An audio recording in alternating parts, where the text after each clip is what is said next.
L'actualité s'est accélérée dans l'affaire du petit Matisse assassiné il y a quelques semaines à Yaoundé. L'assassin Dagobert Nwafo a été placé en détention à Kondengui.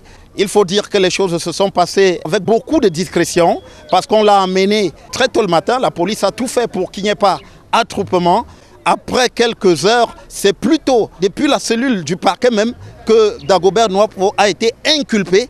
Et immédiatement, ce n'est pas une voiture de la police qui l'a conduit à Kondengui, mais c'est plutôt un véhicule banalisé, une idée du parquet qui n'a pas voulu qu'il y ait attroupement. Mais tout de même, la foule ici présente a pu se rendre compte qu'il était conduit à Kondengui. Et je peux vous dire qu'il y a eu des mouvements de colère, des cris, des gens qui ont voulu lui régler ses comptes, comme on a pu l'entendre, alors que la voiture, elle, s'en allait à toute allure.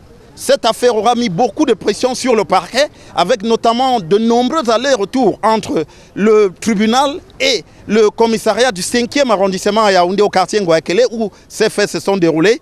En réalité, ce que nous avons pu savoir, c'est que le juge a voulu avoir toutes les informations nécessaires avant de placer l'assassin en détention, comme ça a été finalement le cas aujourd'hui. Il y avait notamment une autopsie qui devait être faite et cette autopsie finalement a été rendue. Et le juge, en possession de tous les éléments, a donc pu décider de cette détention désormais de Dagobert Nwafo à la prison centrale de Kondengui. Ce qui avait également en jeu pour dire combien la pression était très forte, on a vu le procureur descendre dans la cellule longtemps après que Dagobert Nwafo ait été envoyé à Kondengui pour s'assurer effectivement que celui-ci était bel et bien déféré. Au vu des accusations qu'on a pu lire notamment dans les réseaux sociaux, c'est une nouvelle étape dans cette affaire.